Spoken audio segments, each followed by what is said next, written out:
Hi, my name is Flip Awesome Aguilera, and welcome to WEYT, the show where I find interesting people just like you and discover what's going on between their ears. Now, let's get to know one another. What's going on, good people? Flip Awesome Aguilera here, and welcome to another episode of WEYT. Today's mantra is, when you have a large enough purpose, you don't need life to give you a crisis. So go find that purpose so that it fills you with whatever it is you want to do to make this world a better place. And as you can see, I have a wonderful curly-haired, fantastic person here. And this is Kimberly Possible Lovejoy. I love people with amazing middle names. And my relationship with Kimberly, or KP as she is also called, is I met her at a networking group called 1 Million Cups, and she put on a very emotionally palpable talk about sex and human trafficking, what a problem it really is. So that's how I got introduced to her, and her passion on that stage literally made the crowd, you felt that emotion that day in that crowd. So good job on making people feel. We'll take action when we feel things.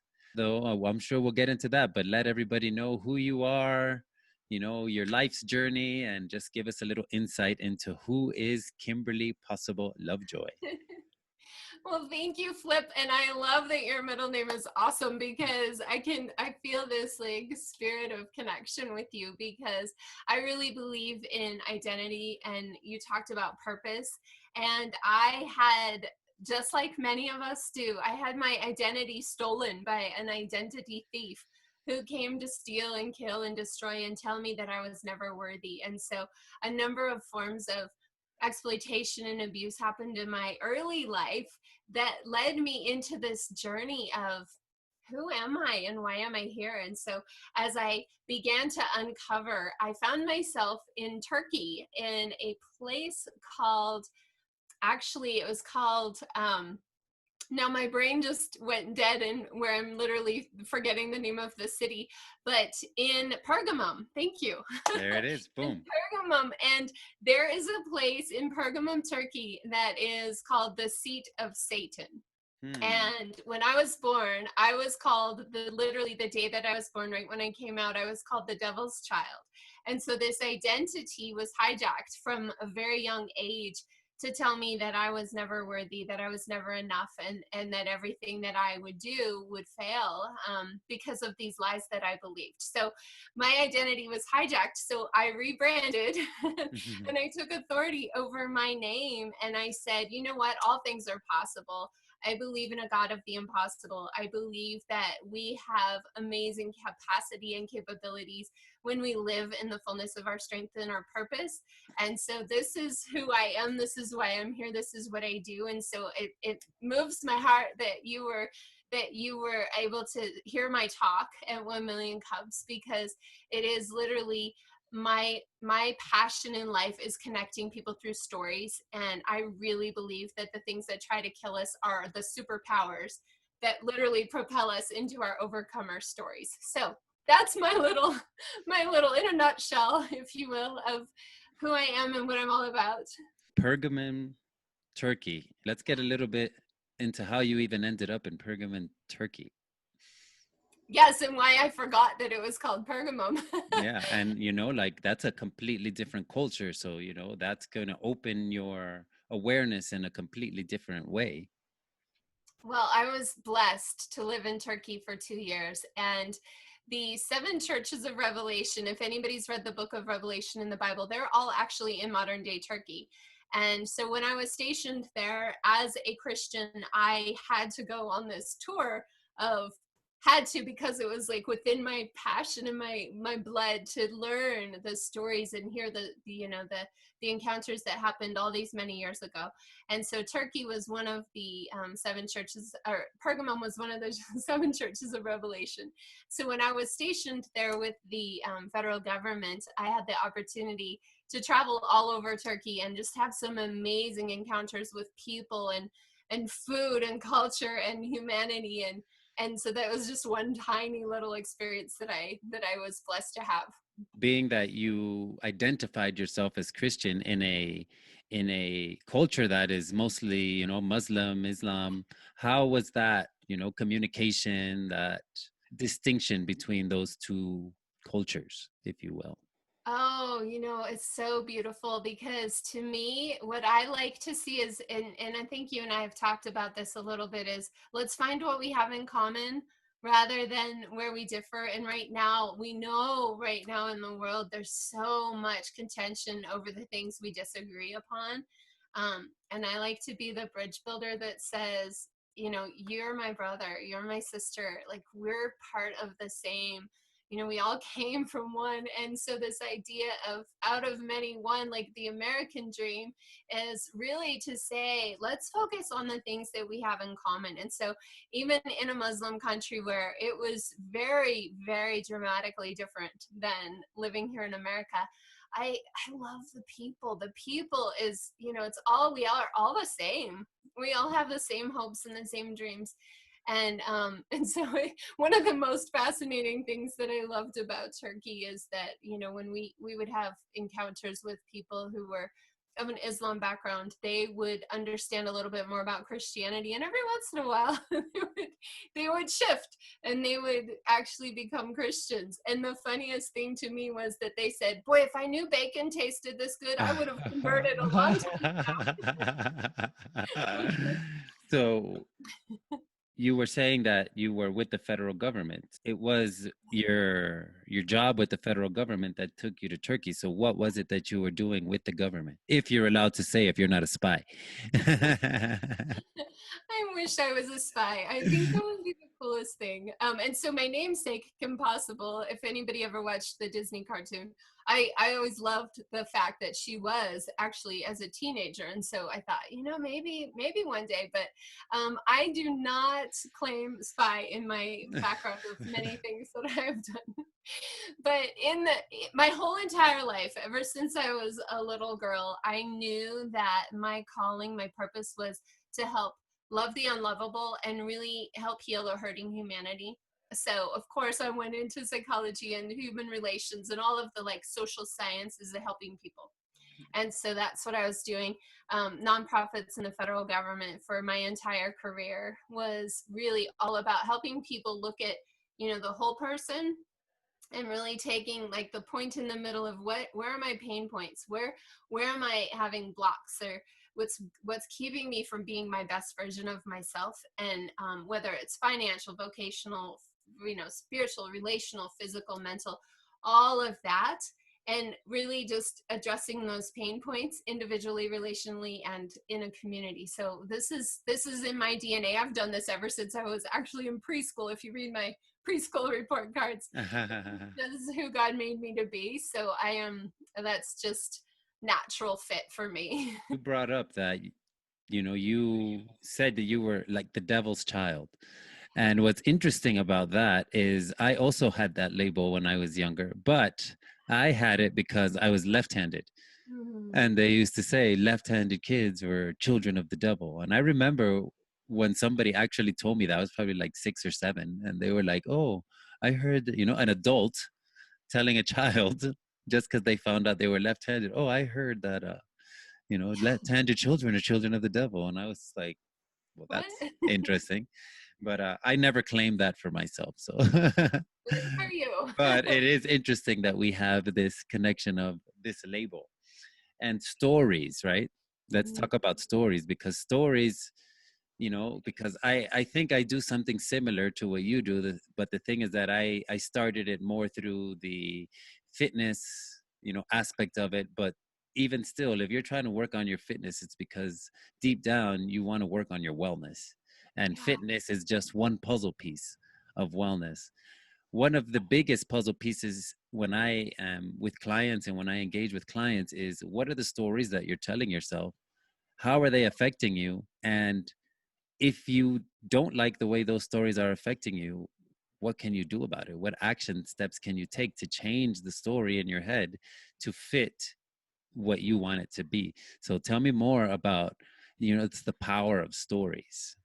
Oh, so good. I love that you do that because I really feel that this is the human condition, is that we have choices all day, every day, countless choices of, am I going to believe the lie or am I going to believe the truth? And when we start believing the lie, that becomes the story that we tell ourselves. And when we understand how our human brain works, this supercomputer that is, way beyond our comprehension to understand, when we start feeding our brain with lies repeatedly, whether it's things we're telling ourselves, whether it's things parents told us, or coworkers or bosses, or it could be the opposite sex, it could be any number of people that are speaking forth negative things into our lives, and they become the story that we tell ourselves. So it really does become an identity thief that hijacks who we are and why we're here, what's our purpose. And we look right now at this pandemic and all of the traumatic repercussions of what's happening all across the world. When we think in terms of mental health, when we think in terms of what's happening to people's capacity to connect, this is the three major components of suicide are: I feel like I'm a burden, I feel like I don't belong, and I feel like I have the capacity to die.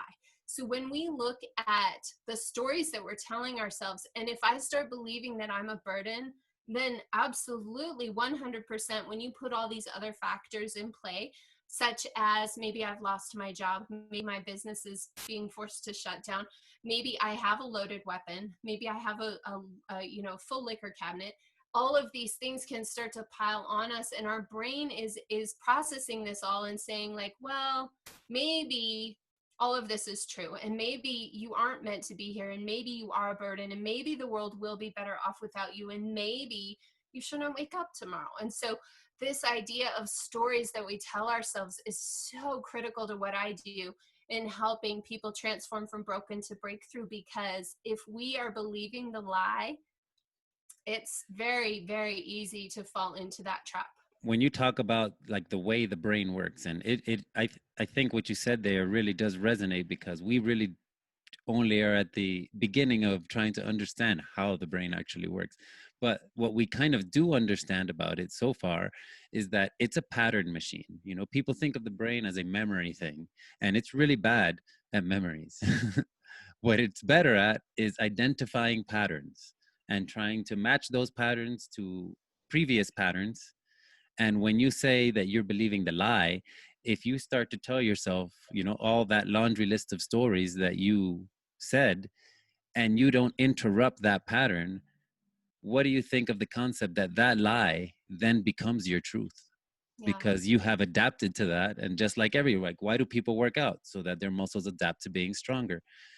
Being that the brain works just like that, if you give it sets and reps of, I'm not good enough, everything sucks, I don't want to be here, that then becomes your reality. That then becomes your truth, even though it is based on a lie, because you're allowed to believe whatever you want, and who's to say that has to be your truth?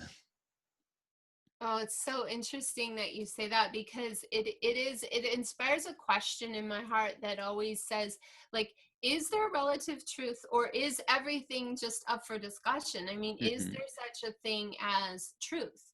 And coming from a biblical worldview, when I believe that, Jesus came to testify to the truth, whether you believe that or not, the idea that we're seeing all around the world right now is that truth is relative.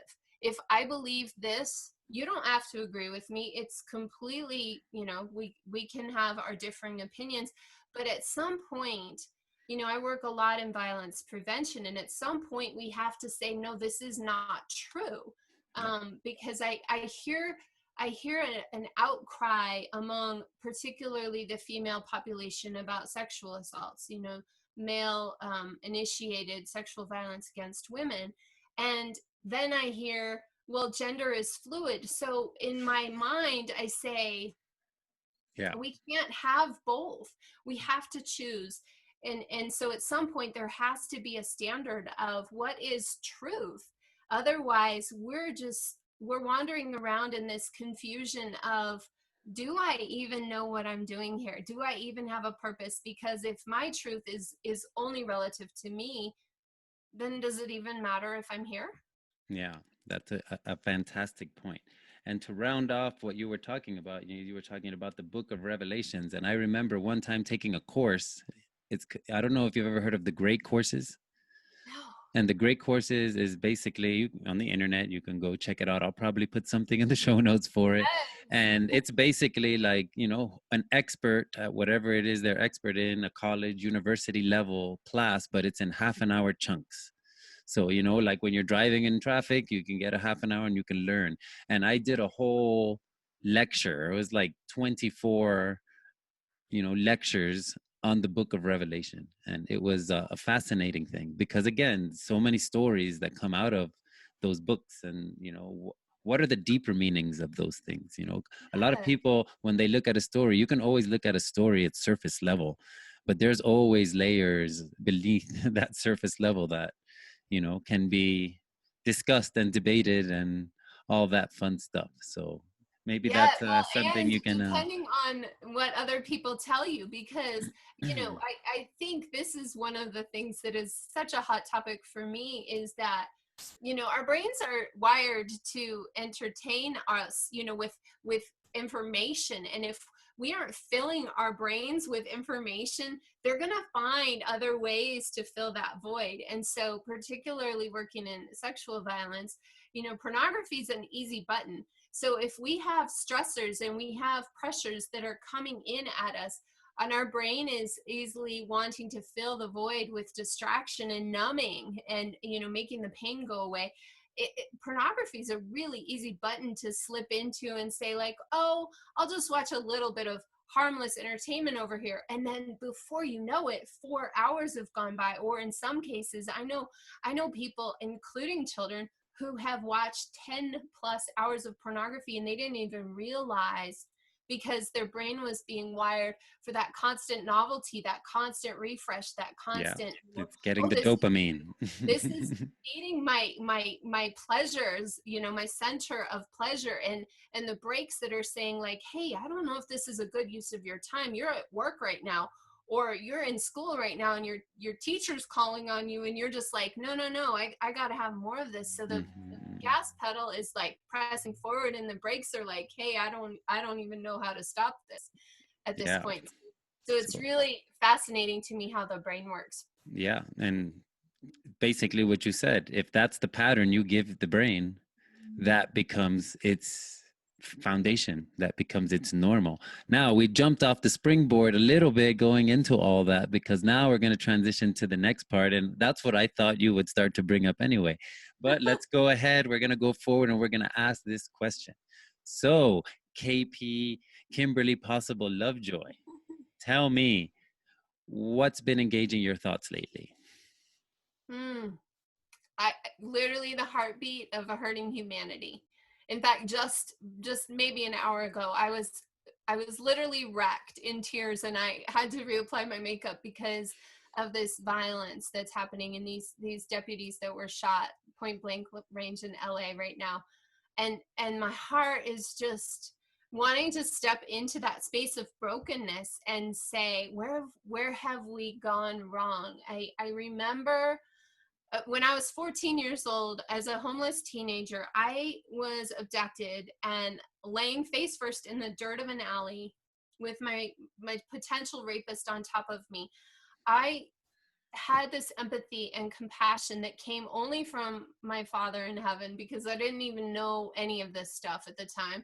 But I had this empathy for what lies had this man believed. Where did we go wrong? Where was his dad telling him what healthy sexuality looks like? Where were the people speaking truth into his life about how to treat women? And I had this empathy that is just drives everything that I do today. When I look at this heartbeat of our hurting humanity, and I say, can't we all just get along like Rodney King? Like, what happened to the point where you say, I hope they die, when somebody is laying, a mom of a 6-year-old is laying in a hospital bed, and you're literally blocking the ambulance from coming in, and you're saying, I hope they die. where it wrecks my heart, because I think that's my brother, that's my sister. And until we're willing to look inside the brokenness of our human hearts, and until we're starting to look at ourselves as part of the problem and part of the solution, none of this changes. Because in my mind, it's really easy to say, like, oh, that's a government problem, oh, the president needs to fix this, oh, it's It's whatever, everybody Black else. Lives Yeah. Matter, it's everybody else. But the reality is, it starts in the human heart. It starts with me. And we have a common love for Dr. Martin Luther King Jr., and his talk about judging people on the content of their character is very missing from this conversation right now. Because if you're willing to say somebody, you hope they die simply because they wear the badge, you haven't looked at the content of their character. And that troubles me deeply. And so it makes me really energized to want to do more, and to want to love and give and serve, and just really help heal this. So when you say that, it's making me want to ask the question, are you also feeling the exact same thing for, George Floyd, are you feeling that on both sides of the spectrum, where they might be, to one tribe, the other one is the other, and to the other tribe, the other is the other. But at the end of the day, there's still mistreatment of, potential of a human going on both ends of the spectrum. Yeah. So are you feeling that same empathy on both sides of the spectrum? Oh, 100%. And so we all watched that tape of George Floyd, and I think everyone on earth said what happened to him was wrong. I mean, I don't know a single person that says, like, oh, that was well played. I think every single person on earth says that absolutely was wrong. But my point is, a lot of people empathized with George Floyd at that time, and they Yeah. said he's the victim, and undoubtedly, like, what happened to him was wrong. And do not miss me at all in saying that never should have happened.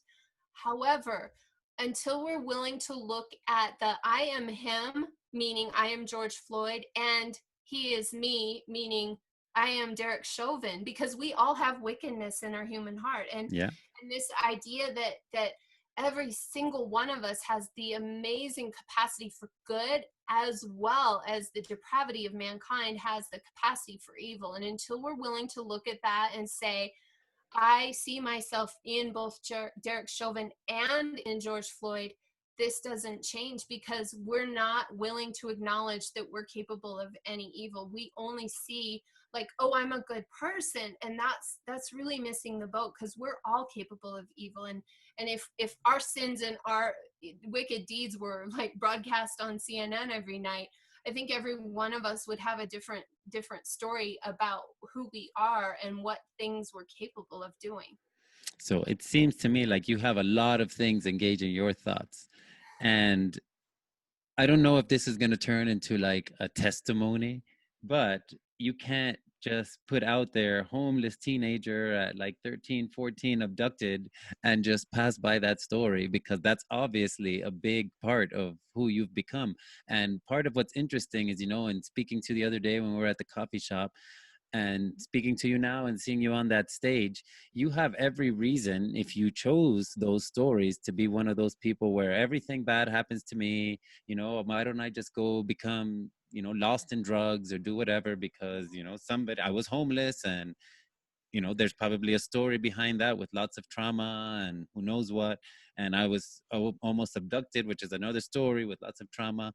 And there's, there, you could go the way of, well, let me just numb all of this with pharmaceuticals, with drugs, with sex, with whatever. But you have not chosen that story to represent yourself by. So give us a little bit of background of, how did you even end up being homeless in a situation when you were abducted? And what are some of the, steps you took to make your truth one of pushing positivity and helping others out? Well, my last name is Lovejoy intentionally, because I truly believe that, like Wonder Woman said, only love can truly save the world. And I believe that part of my calling, that 14-year-old me laying in that alley outside of Denver, had clarity on, your calling is to love the unlovable. So when I see the man who intended to rape and kill me, I don't see he was a black man, I was a white girl. I don't see he was an adult, I was a child. I don't see he was on drugs, I was not. I don't see I came from one of the richest neighborhoods in America and he was, who knows what his story was. I see my brother. So the important thing to take away from that is that this 14-year-old little me could have become an angry, hateful, racist girl, woman, lady, whatever. But no, because my reality right now is that the George Floyd incident sparked in me this, what I call my creative brilliance, that I think every one of us has, that God planted in us before we were even born, where I say, okay, the thing that tried to kill me becomes my superpower. And I look at how can I step into the brokenness of marginalized communities where people who feel very oppressed and very marginalized and very misunderstood and very left behind, how can I offer to them what I have out of my abundance? Because this love, give, and serve mentality also has a teach, give, and show. And I'm not the one that's going to say like, oh, let me just give you $1 if I see you on the side of the road. I'm going to have a conversation and say, what happened in your life? Why can't we find you a job? Why can't we get you into an addiction program? Why can't we go into one of the most heartbreaking stories that I hear right now? Is when I started looking into how do we help our communities of color. I went back to the civil rights movement and I said, okay, let's go back to Alabama. Let's go back to Selma and let's find out how Selma's thriving today. And my heart was again wrecked when I learned that Selma, Alabama is actually the poorest city in Alabama. And I said, why have we failed? Why have we failed the Black community? And why can't we step inside that space of brokenness and say, more welfare programs, more social justice is not the answer. Let's teach you how to have healthy relationships. Let's teach you how to be entrepreneurs. Let's teach you how to tap into your superpowers so that you can actually live fully revived in your overcomer story and not believe the lie that, Selma's always going to be. No, I reject that. I want to step into the brokenness and say, no, it's a lie. Mm-hmm. And when you say step into the brokenness, it makes me think of that Japanese, the concept of wabi sabi, which is there is beauty in the broken. And that's, we're all broken, some of us more than others. Being human is to learn and thrive from damage that is coming your way. Homeless, teenager, abducted, that's really just so much right there. And, on your talk at 1 Million Cups, it really centered a lot around human trafficking. And you had tons of statistics, you had, a lot of information to give. So why don't you share some of that information and how you even started to focus on human trafficking? Well, I was trafficked when I was a child. And so, the funny thing is, Your story just keeps getting deeper. So when you say you were trafficked when you were a child, when did this begin? well, this is the thing. I want to look at the point of connection, because if it's just happening to me, it's not necessarily applicable to everybody else. But what I wanted to say is, when I was being trafficked, I didn't even realize it until I was an adult, literally very old adult. And so the idea, and I worked in anti-trafficking. So this whole idea that Harriet Tubman always said that she freed 1,000 slaves, but she would have freed 1,000 more if only they knew that they were slaves. So we all go through life believing lies, enslaved to various, whatever it is. And this idea that until we remove the blinders and we look and we see things as they truly are, we may not realize we're being trafficked. We may not realize we're being enslaved. And the majority, whether you're talking sex trafficking or labor trafficking, which is actually an epidemic right now, there's more people enslaved than at any time in human history. And when we look at the enslavery that's specifically happening here in the United States, particularly sex trafficking of children, and we are not willing to look at the problem because it's too hard, it's too painful, it's too close to home because we maybe have kids. when we're not willing to look again at how am I part of the problem and how am I part of the solution, we're really not going to ever change things. And so this is my heart, is to say, let's look at the individual as an example of how am I contributing to this problem. So I talk about a lot about pornography and how the exploitation that happens in pornography, you know, every single survivor of human trafficking that I've ever talked to had pornography made of them while they were enslaved. So I leave you with this because I think to drive this point home very specifically is that we know that the majority of men and women, boys and girls, look at pornography. And so no moral judgment here, but to say, if I were to present to you a person who is being trafficked and, you know, very much marginalized and exploited in human trafficking, and pornography was made of them, but they were forced to act like they enjoyed it, because guess what happens if you don't act like you enjoy this when you're being trafficked and you have a pimp who has weapons and lots of money and other ways of forcing you to enjoy things, versus consensual, willing, mutually agreed upon sex acts with consenting paid adults. You could not tell the difference. And every person that I've asked, when you say, could you tell the difference? How would you know the difference? You can't. And so the idea that when we look at the human trafficking that's happening all over the world through, you know, one of the leading international organizations for fighting human trafficking is called Polaris out of DC, and they do what's called a typology of modern day slavery. And they do a report that has 25 different types of human trafficking. So you may have carnival workers, you may have door-to-door salesmen, you may have strip clubs, you may have massage parlors. And 6 of the major forms of sex trafficking all revolve around the sex industry and pornography specifically. So right now with COVID, one of the things that's really big is remote interactive sex acts. So camming. So for example, like if I were to turn on my webcam right now and you were to watch me perform some sex act, that's incredibly popular. In fact, many college sites get free memberships if they want to do these things, if they want to be a sugar daddy, if they want to be on a sugaring website. So these types of things that are luring people into sexual exploitation that may be trafficking and they don't even realize it.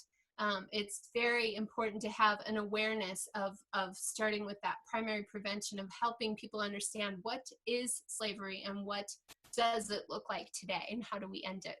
So what is it and what does it look like today, so that we can identify it more clearly, and maybe whoever listens to this, they decide, if I'm going to partake in that, how can I identify it so that some people, because we have to meet people where they are, and some people are not going to stop watching porn.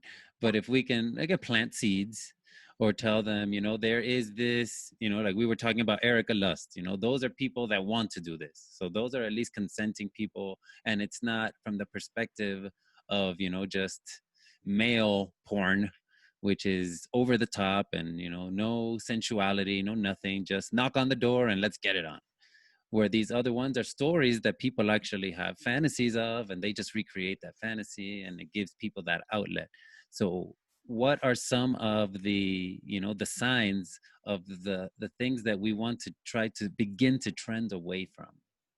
Yeah, well, to start with, the definition of trafficking is any form of an exploitation of a vulnerability. So if we're talking about in terms of labor trafficking or sex trafficking. So when you say labor trafficking, you're talking about people who are getting trafficked to actually perform labor, like hard work or things that, something like that, and basically get paid for nothing? Yeah, it could be that, or it could be, in an example, a lot of times kids are forced to work and then their parents keep all the money. Or it may be that, like the door-to-door salesman or the carnival worker, you see a lot of times, Colorado, we have a lot more labor trafficking here than many people are aware of. But a lot of the agricultural industry invites and maybe encourages a labor trafficking for people who are being paid less than or not at all, or people who are forced to work. For example, another really good example is like a illicit massage parlors. So for example, if the woman that does your massages you at 2 o'clock in the morning, that might be a red flag. And if the woman who does your massage also lives in the same facility where she does your massage. This is what happened with the Robert Kraft scandal down in Florida about 2 years ago. And it's very common with particularly with third country nationals coming to the United States, which we actually happen to be the largest purveyor and groomer of people into the sex trafficking and labor trafficking industries. So when we look at the definition by federal law, force, fraud, or coercion needs to be taking place. So if I'm forcing you to do labor, if I'm coercing you, if I'm using fraud, so for example, if I have you come to the United States on the promise of you'll get a great job as a nanny, and then you get here and I take your passport and now you are not getting paid and you're working 12-hour days and you aren't getting food and these kinds of things. That's the federal definition, but then there's one caveat to that, and that's anytime a commercial sex act involves a minor. So anytime there's a commercial sex act, including pornography, and the person is under the age of 18, that is by definition, that is human trafficking. So again, going back to the pornography, you know, I have a smartphone right here. I can upload a video to any of the mainstream porn sites with the click of a button. There is no age verification. There is no, did this person consent? There's none of that. And we know that the top website, the fourth top website in the world is actually a porn site. We estimate there's about 1/3 of the internet is pornography. So we know that there are a lot of minors that are being trafficked, that are involved in commercial sex acts, that are considered harmless entertainment, and people are enjoying, you know, masturbating to the sexual exploitation of children. So those are some key definitions, and I think the one specifically with, you know, force, fraud, and coercion goes out the window when it's a commercial sex act involving a minor. So any minor, whether they say they're willingly there or not, that is human trafficking. Well, thank you for giving us all that clarification, because again, there's so much that we don't know about all of this. And, you know, there's not a lot of people like you out there trying to sound the alarm, like, hey, there's an issue here that we really need to focus on. So I thank you for, you know, carrying that burden and carrying it with pride. So now we are going to transition to the next part of our interview. If you had the chance to speak to anybody, dead or alive, who would it be? Well, I think I would have to say the person that I mentioned to you the other day would be Josiah Hanson, who I absolutely love his story. I never was a reader when I was growing up. Now I absolutely devour books. I love reading. Yeah. But when I was in school, I read the Cliff's Notes of the Cliff's Notes. So I did not love reading at all. So I never read the book Uncle Tom's Cabin, but with everything that was going on in the world right now, I felt really compelled to read the story and to understand, you know, a little bit about why was this the second best-selling book behind the Bible in the 19th century? Yeah. And there's got to be something that I'm missing. And so I read the book and I wept. I literally I fell in love with Uncle Tom because he was such a hero in the sense of he literally laid down his life for his brother and sister, his friends, you know, just as we're called in the Bible to do. Is greater love hath no one than this. And the idea that the story got hijacked and the story became a slur of, like, if you want to insult somebody, this is what you do. This is why you would call them this Uncle Tom. And it's actually a high form of praise. And the reality is that Josiah Hanson is one of the men who actually inspired the book. Though it is a fictitious book, it's based on a lot of real human stories. And there's an entire book that I put together, an ebook with the whole study of his life story. And then Harriet Beecher Stowe did a key to Uncle Tom's Cabin with all of the facts of how she came to this. And this was actually something that Abraham Lincoln actually researched before actually doing this proclamation that said, like, we cannot have slavery in America. And so to me, it's just a very exciting and inspiring story. And so I would love to sit down with Josiah and say, like, tell me your story. I want to hear everything. So I have a friend of mine named Julie, and Julie did a talk about this book. And the talk was about how fiction has the power to, again, maybe plant the seeds for change that need to happen, because fiction is supposedly not real. But of course, life imitates art imitates life. And she did a whole talk about how that book needed to come out at that time for the people to begin to feel what they needed to feel through this fictional story, to begin to have the steps of change that happened during that time, that we are still walking down that path. We're still walking down that path. But awesome, that's fantastic. So next question is, what are maybe some of your top 3 resources that have inspired you? Oh my goodness. Well, of course, I would have to say the Bible, because that's my playbook. Everything that I do comes from my faith. And so that would absolutely be one. Right now, I would definitely say this Wonder Woman quote that I kind of told you a little bit of it, but at the end of the Wonder Woman movie, 2 years ago, Diana Prince says, after, the whole world has basically, like, opened her eyes to humanity, she says that she used to want to save the world, and that she used to want to end war and bring peace to mankind. But then she realized that deep inside each one of us, we all have this capacity for evil, and that this is something that every one of us has to come to terms with. And it's something that no superhero could ever fix. So then she says, and that's when she realized that love is the only thing that can save the world. And that's why she fights. And that's why she loves. And I add, that's why I love, that's why I give, and that's why I serve, because I really believe that love can save the world. And I believe that that's the only thing right now that's going to help heal our hurting humanity. So I will say Wonder Woman.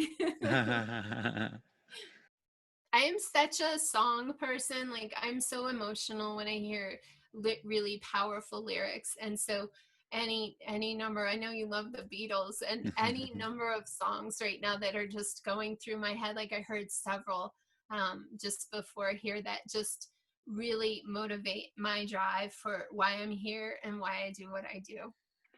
Awesome. Thank you. If you could go back in time and speak to your 18-year-old father, what would you tell him? Oh my goodness.